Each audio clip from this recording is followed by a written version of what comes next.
From the Detroit Free Press, I'm Kayla Cockrell with today's Free Press Voice Briefing. It's Monday, March 27th, 2023. A popular magazine named a Michigan bakery as one of the best in the Midwest. Midwest Living released its Best of the Midwest Awards for 2023, and the winner, Canal Patisserie, a French pastry shop, won Best Bakery in the Midwest. Midwest Living awards and celebrates the top food, travel, lifestyle, and wellness stops across the region each year, and Canal tops the best bakery in the Midwest. Chef Matt Neo started working on a cacao bean plantation in Africa, and then moved on to learn from a pastry master in Paris. After years of mastering his pastry skills, he eventually brought the business to Metro Detroit, serving French pastries like croissants, macarons, fruit tarts, and other specialty treats. The shop also sells salads, sandwiches, cold drinks, espressos, and your traditional baked goods. Canal Patisserie has 3 locations in Ann Arbor, Birmingham, and downtown Detroit. I'm Claire Hendrickson with the Detroit Free Press.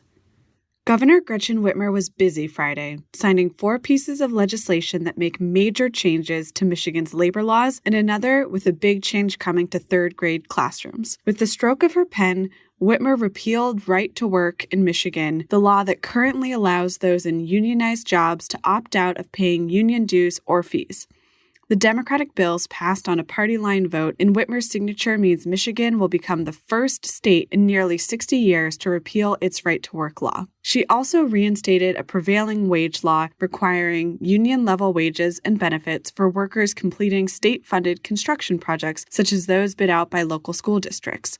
Speaking of schools, Whitmer also signed a bill Friday that strikes a requirement to hold back 3rd graders who fail a reading proficiency test. This is J.C. Reindl with the Detroit Free Press. Spring is in the air in Detroit, and so are the construction cranes. There are many active projects happening in the city right now. They include a 500-unit apartment tower where the old Joe Louis Arena once stood, Dan Gilbert's Hudson site, which will have a hotel and condo skyscraper, plus an office mid-rise, as well as Gilbert's Book Tower, which is expected to open in a month or so with apartments and a hotel. Yet another project is the Exchange in Greektown, which will have 153 rental apartments and 12 for-sale condos. And one of the more unique projects is the Aussie Arts Apartments on Grand River, which will have 30 apartment buildings when it opens, perhaps later this year.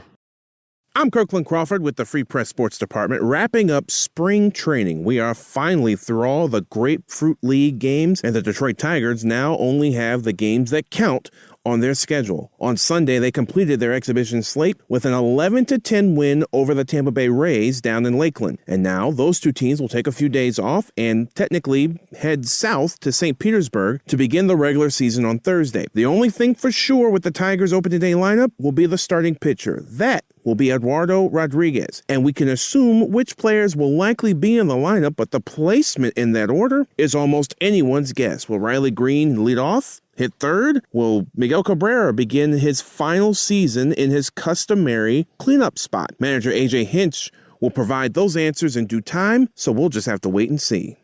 For more stories from the Detroit Free Press, be sure to check out freep.com. That's FREEP.com.